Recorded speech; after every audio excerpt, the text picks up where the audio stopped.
Former Lieutenant Commander Jake Lawson had lived in voluntary isolation for 2.5 years in a modest ranch-style house on 8 acres of partially wooded property outside Austin, Texas. Positioned far enough from the city's sprawling metropolitan area that neighbors respected his privacy without question, yet close enough that Amazon-delivered packages and basic services remained accessible.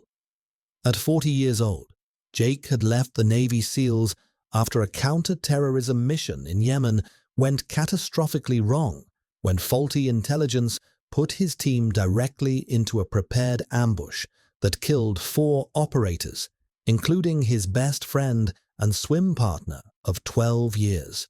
The after-action review conducted by Joint Special Operations Command had assigned blame to intelligence failures and inadequate ground preparation, not tactical execution by the team leader.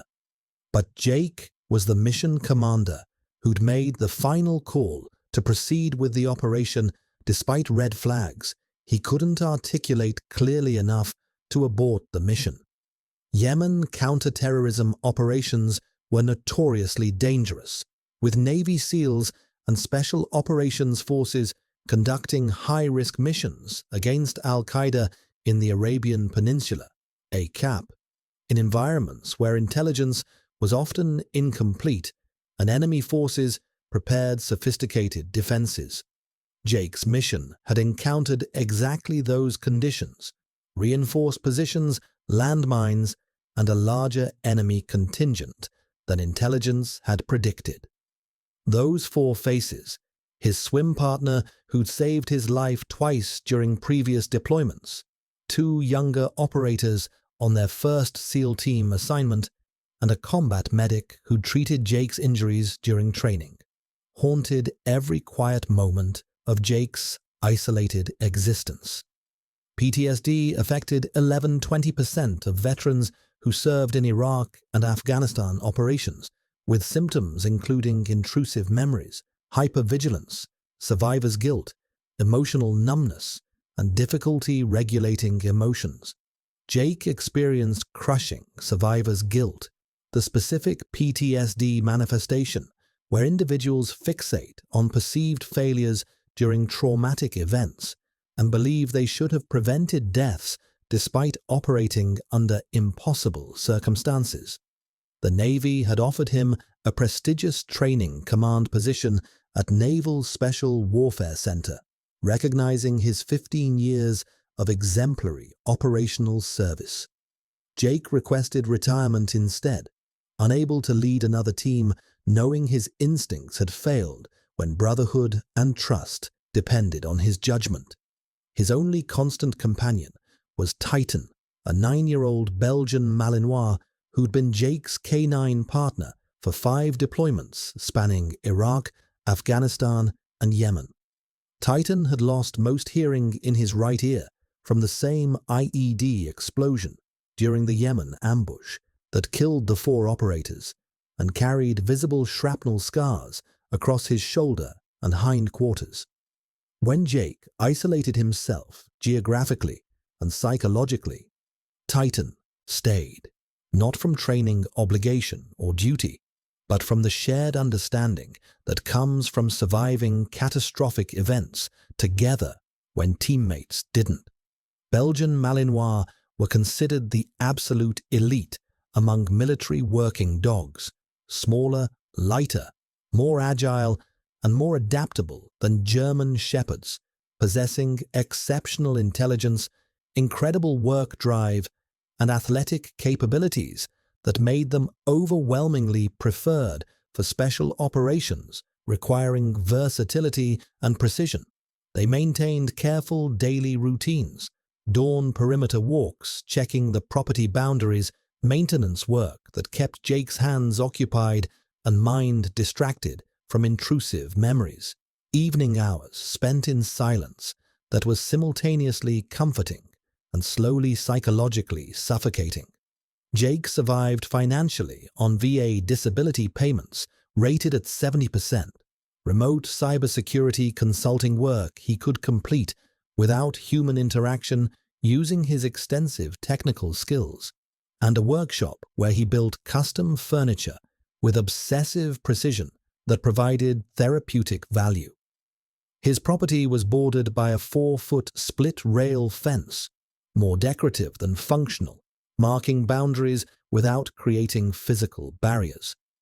His nearest neighbor lived a quarter-mile away. Mail got delivered to a box at the road. The VA sent therapy appointment reminders Jake consistently ignored. This isolation was deliberate, psychologically protective, and gradually hollowing him out emotionally. But it represented what Jake believed was safer than being around people when panic attacks arrived without warning in social environments. On a sweltering June evening, at 1930 hours when Texas heat remained oppressive despite approaching sunset, Jake was conducting his weekly fence line inspection, checking for rot and structural damage, a ritual that provided structure and purpose when his mind threatened to spiral into the Yemen ambush memories. Titan, who typically followed at Jake's measured pace, suddenly broke established protocol with behavior Jake hadn't witnessed since their last deployment. The Belgian Malinois sprinted toward the eastern property line with focused intensity and tactical purpose. Titan was barking, sharp, urgent, the specific pattern he'd used for casualty alerts during combat operations, indicating wounded personnel requiring immediate medical attention. Jake's combat instincts activated immediately, despite 2.5 years of civilian isolation. Titan didn't produce false alerts. In 8 years of operational partnership spanning 5 combat deployments, the Belgian Malinois had never once indicated casualties that weren't genuinely present.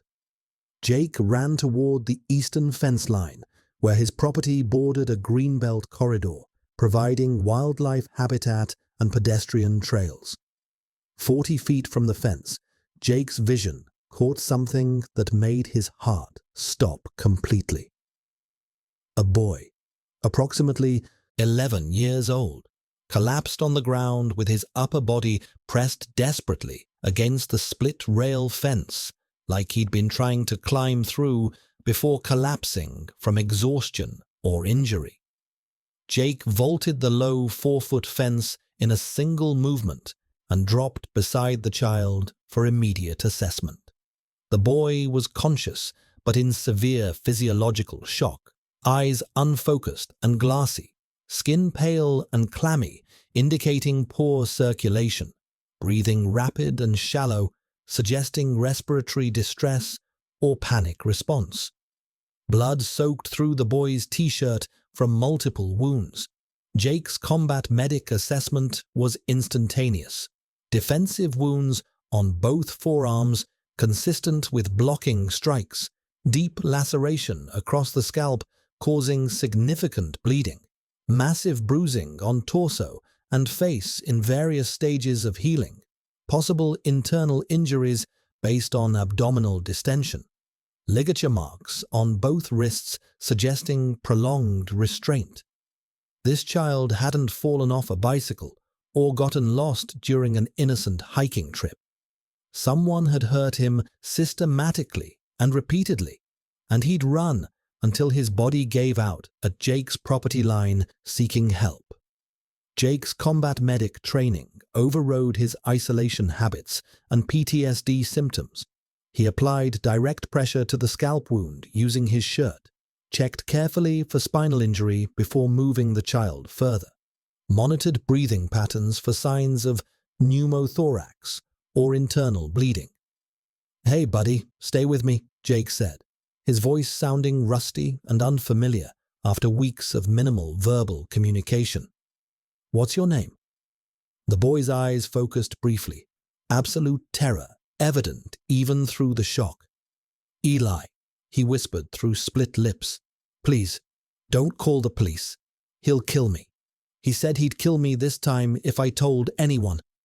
Then Eli's eyes rolled back and consciousness faded completely. Jake lifted the child carefully. Maybe 80 pounds, all sharp angles and visible injuries, and carried him toward his house, while Titan cleared the path ahead with professional vigilance despite his hearing loss. Inside the house, Jake began comprehensive emergency medical treatment, controlled bleeding from the scalp laceration using sterile gauze and direct pressure, treated for shock by elevating legs and maintaining body temperature, documented all visible injuries with detailed photographs for potential evidence, monitored continuously for signs of internal bleeding or traumatic brain injury. The damage was extensive and unmistakably patterned, belt marks showing distinctive buckle impressions, what appeared to be cigarette burns on upper arms, bruising in systematic patterns indicating sustained abuse over extended time rather than a single violent incident. At 2015 hours, Eli regained consciousness. His immediate reaction was pure panic, attempting to escape despite injuries that made movement agonizing, whimpering. "I'm sorry, I didn't mean to.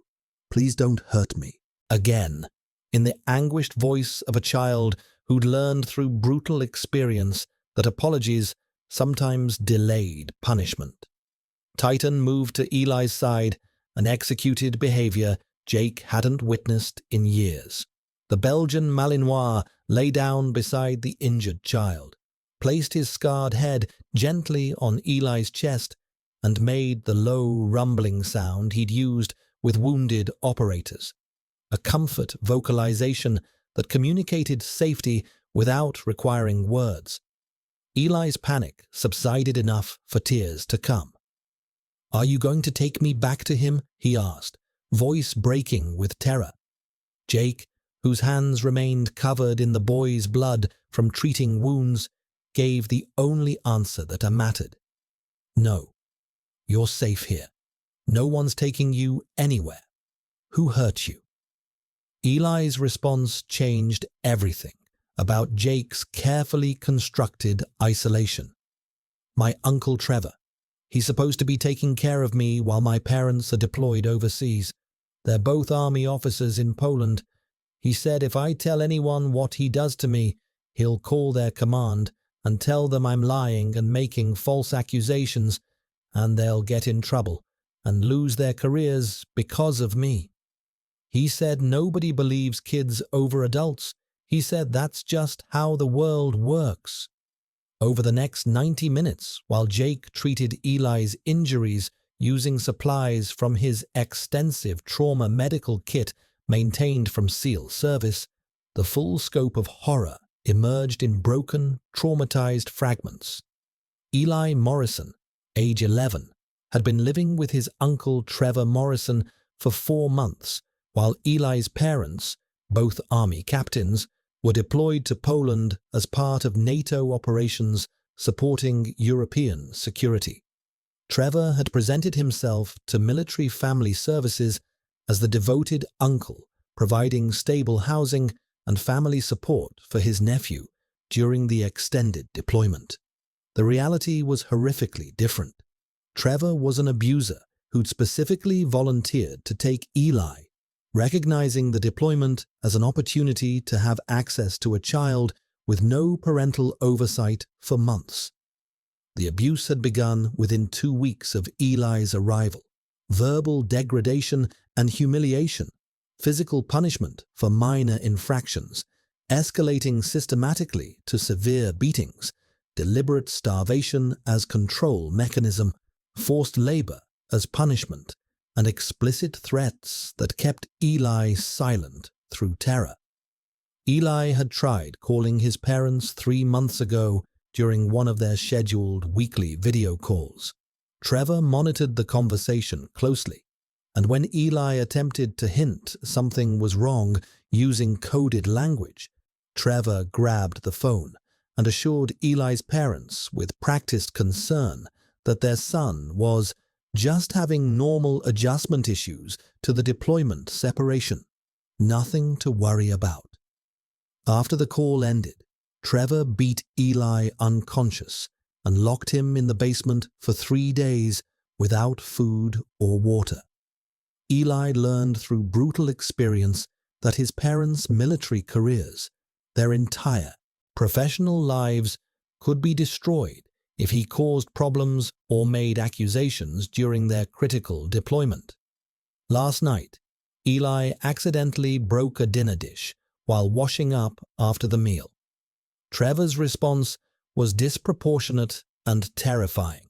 The beating was more severe than previous incidents, involving a leather belt, deliberate cigarette burns to sensitive areas, and Trevor's explicit statement that Eli was more trouble than you're worth and accidents happen to clumsy kids all the time. Eli understood with chilling clarity he was being told his murder would be staged as an accidental death. When Trevor left for his construction job this morning, work that gave him access to heavy equipment and isolated job sites where bodies could be disposed, Eli made a desperate decision. He ran.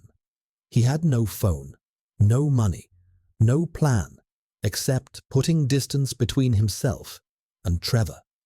He ran for hours through the greenbelt corridor behind Trevor's neighborhood, collapsed at Jake's fence line, and was attempting to climb through the rails when his body gave out completely. Jake listened, with ice forming in his chest, his PTSD symptoms temporarily suppressed by the immediate tactical situation. This was Yemen replaying with different variables. Someone vulnerable depending on protection, an authority figure creating the mortal threat, a choice Jake had to make about intervention when his judgment had already cost 4 lives. But Eli was bleeding in his living room. Titan was maintaining protective watch with professional intensity. And somewhere in Austin, a predator was realizing his victim had escaped and would be hunting for him with systematic determination. Jake had no illusions about the tactical realities. If he called police through normal channels, the responding officer would contact Trevor Morrison as the legal guardian with custody rights.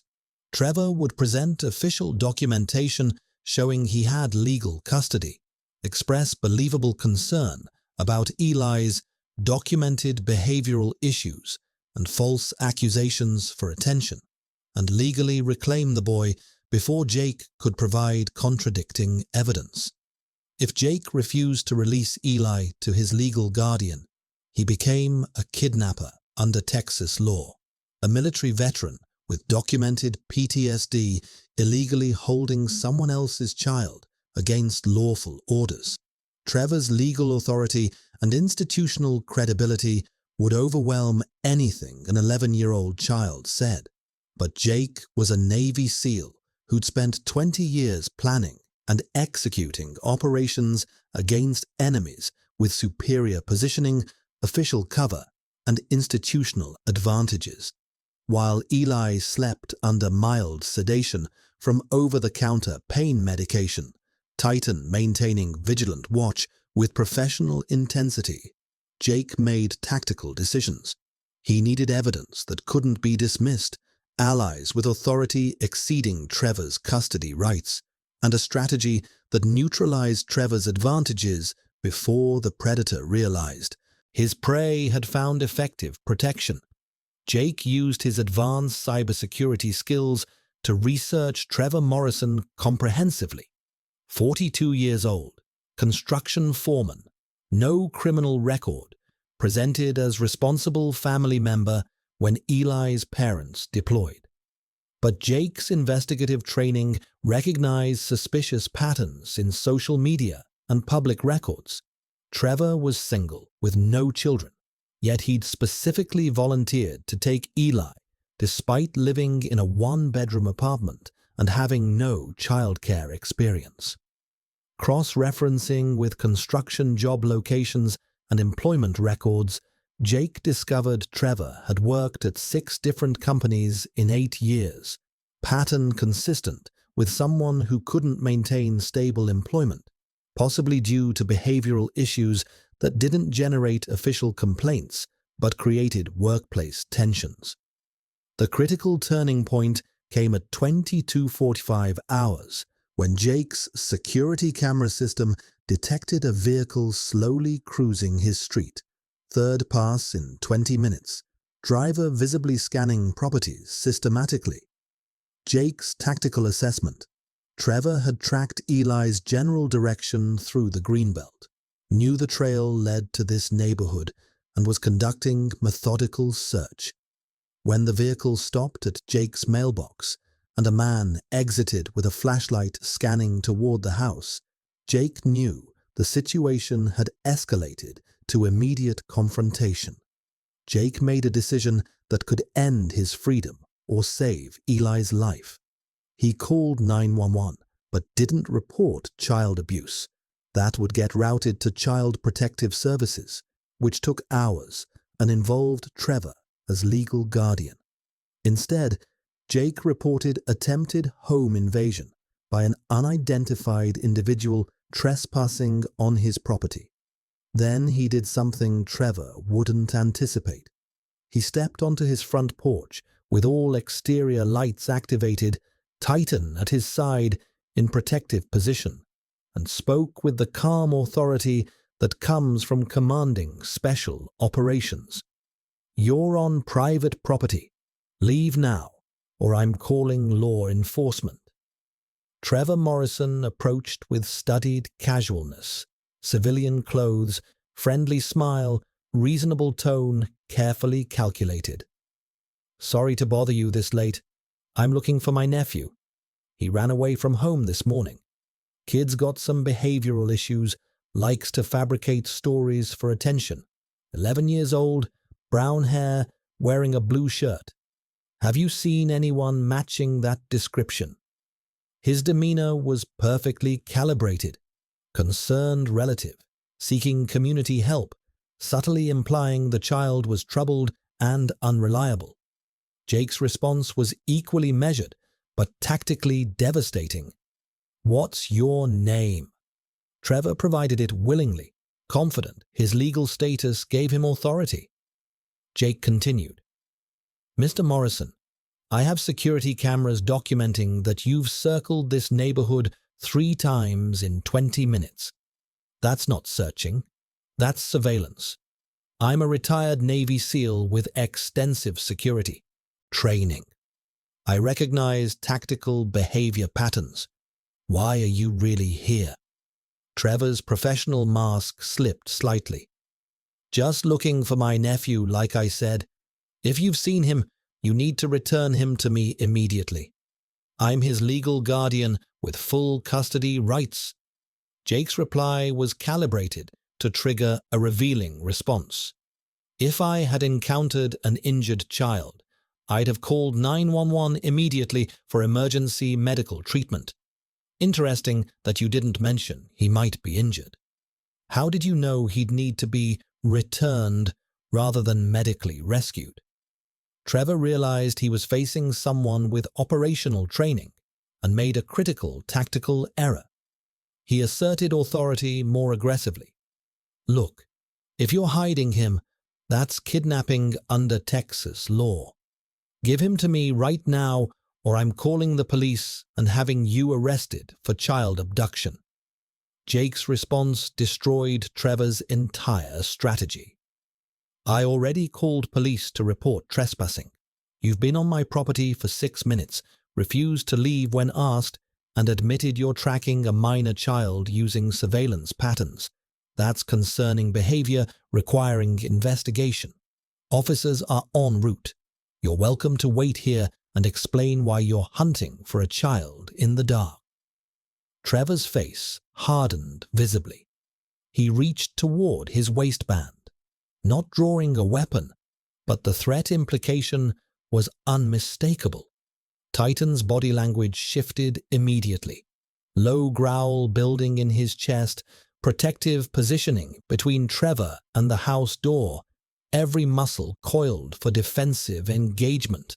Jake didn't move or react visibly. "I'm a retired Navy SEAL. That's my combat-trained Belgian Malinois. You're on my property without permission, making threatening gestures.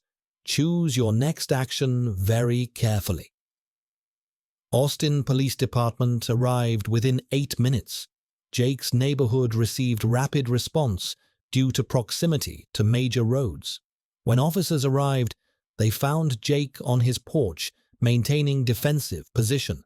Trevor claiming his nephew was inside and demanding immediate entry, and a situation requiring careful de-escalation. Jake provided the tactical briefing. That man is Trevor Morrison. He has legal guardianship of his 11-year-old nephew, Eli Morrison, whose parents are both Army captains deployed to Poland.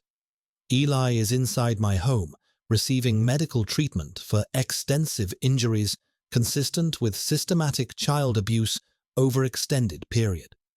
Eli reports Mr. Morrison has been abusing him for 4 months and made credible death threats. I have comprehensive photographic documentation of injuries, video evidence of Mr. Morrison conducting surveillance on my property, and Eli's sworn testimony. I'm invoking mandatory reporting laws and requesting CPS emergency response and military family advocacy, since the child's parents are active duty Army officers. The mention of active duty military parents changed everything tactically. Military family advocacy had federal jurisdiction when service members' children were involved, and abuse of military dependents triggered federal oversight that superseded local custody arrangements. Trevor's authority didn't extend to blocking military investigations. Officers separated Trevor, documented Eli's injuries with photographs, and contacted Fort Hood's family advocacy program, since Eli's parents were stationed through that installation despite their Poland deployment. The investigation accelerated dramatically when Eli, now calmer with Titan positioned protectively beside him, provided detailed testimony to trained child forensic interviewers. His parents were emergency contacted overseas through military channels. Trevor Morrison was arrested when Eli's comprehensive medical examination revealed injuries consistent with torture, cigarette burns, belt lacerations, malnutrition, and healing fractures from previous beatings that were never medically treated. Trevor's apartment search revealed restraints, documentation showing deliberate food deprivation schedules, and evidence of premeditation in systematically isolating Eli from anyone who might provide help. Trevor Morrison faced 17 felony charges, including aggravated child abuse, child endangerment, false imprisonment, attempted kidnapping, and conspiracy to commit murder based on his explicit threats. His bail was set at $250,000, which he couldn't make. He ultimately received a 23-year state sentence after pleading guilty to avoid trial, where Eli's testimony and comprehensive medical evidence would be publicly presented. The case triggered comprehensive review of guardian vetting procedures for military families facing deployment, with new protocols requiring regular welfare checks and independent verification when children were placed with non-parental guardians. Eli's parents emergency redeployed from Poland within 72 hours, their command prioritizing family crisis over operational requirements. They arrived to find their son physically healing, but profoundly psychologically traumatized, and deeply bonded to the combat Belgian Malinois who'd found him, and the SEAL who'd believed him when authority figures would have dismissed his accusations. Eli's mother, Captain Rebecca Morrison, requested to meet Jake. Her first words carried weight Jake hadn't expected. "You saved our son when we couldn't protect him. How do we possibly thank you for that?" Jake, profoundly uncomfortable with gratitude that triggered his survivor's guilt, gave the only honest answer. "Titan found him. I just did what any person should have done." But Eli's father, Captain David Morrison, recognized what Jake wouldn't acknowledge. "You're the veteran who knew to invoke the military family advocacy channel. That's not standard civilian knowledge. That's someone who understands how the system works. You protected our son using mechanisms we serve to defend. That's not what anyone would do. That's going significantly above and beyond what most people would risk." Eli refused to separate from Titan during his recovery process. The Belgian Malinois' presence, his patient stillness, his protective positioning, his absolute refusal to leave Eli's side during therapy sessions became the psychological foundation for trauma treatment that clinical interventions alone couldn't achieve. Eli's parents, recognizing the profound bond and its therapeutic value, made an unprecedented request. Would Jake allow Titan to visit regularly during Eli's recovery? The question forced Jake out of his 2.5-year isolation, whether he wanted it or not. He started visiting Eli 3 times weekly, bringing Titan, whose presence was non-negotiable for Eli's therapy participation, and inadvertently forming human relationships he deliberately avoided since Yemen. Over 6 months, Jake became informal mentor to Eli, teaching him woodworking using hand tools, age-appropriate self-defense techniques, and the structured daily routines that helped manage trauma symptoms effectively.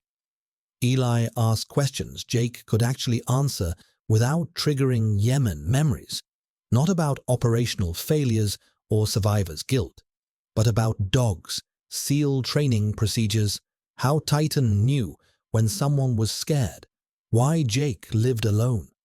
Simple conversations that didn't trigger panic attacks, healing interactions that worked therapeutically for both of them. The relationship extended naturally to Eli's parents, both combat veterans who recognized Jake's isolation for exactly what it represented: warrior guilt and PTSD avoidance. They didn't push therapy recommendations or deliver speeches about healing. They just included him consistently. Family dinners where Titan played with Eli, conversations about deployment stress that Jake could relate to, casual invitations to events. Jake usually declined, but sometimes accepted because Eli asked directly. Jake discovered that helping Eli process trauma gave his own survivor's guilt different context and meaning. He couldn't save the 4 operators who died in the Yemen ambush, but he could save this military family's child and help them stay psychologically whole. 1 year after Titan found Eli collapsed at the fence, Jake had completed comprehensive VA therapy, not residential treatment, but consistent weekly outpatient sessions he maintained, because Eli once asked directly, "Do you talk to someone about the bad dreams like I have to?" Jake couldn't model therapeutic avoidance after asking a traumatized child to seek professional help.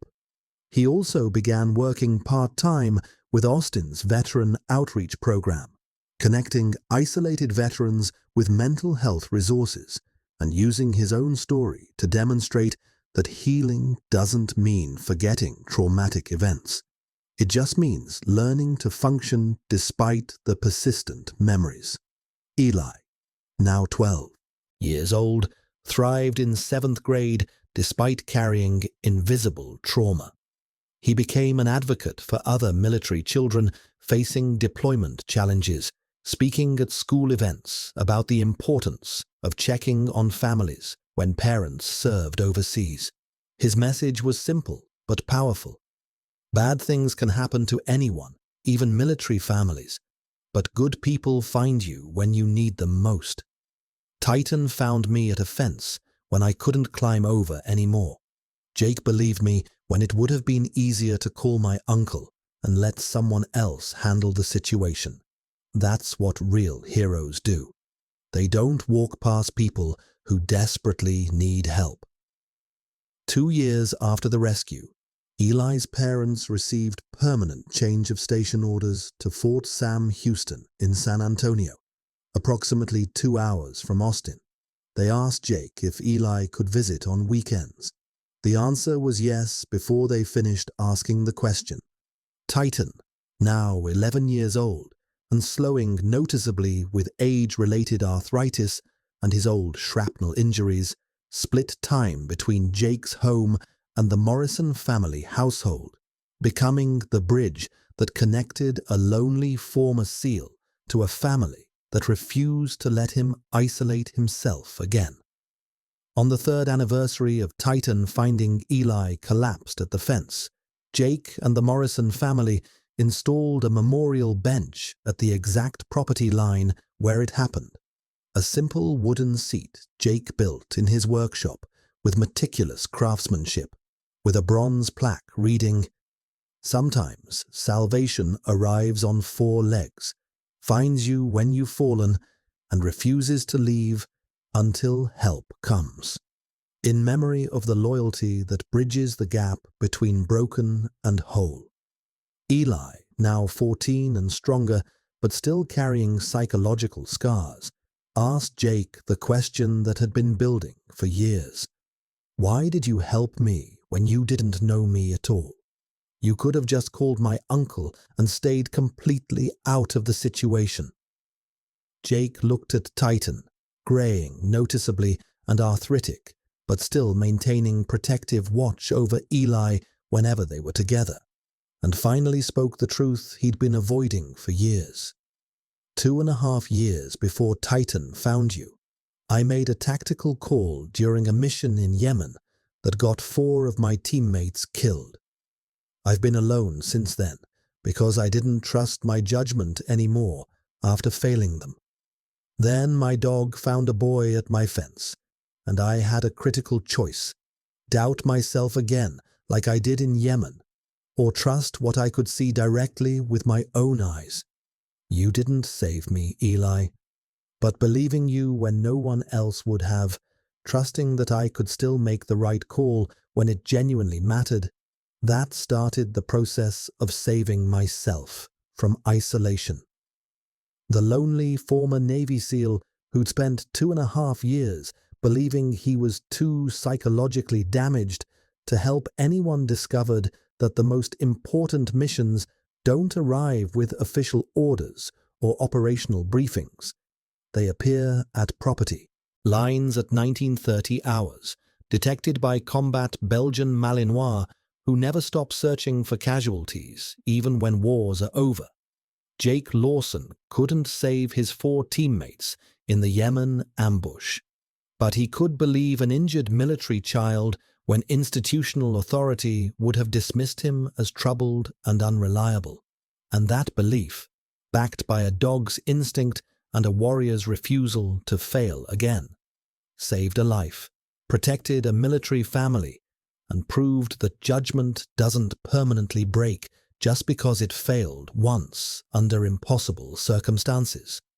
It just waits patiently for the right moment to prove it still works, when courage meets compassion at a fence line where a child is falling and a SEAL is finally ready to catch them.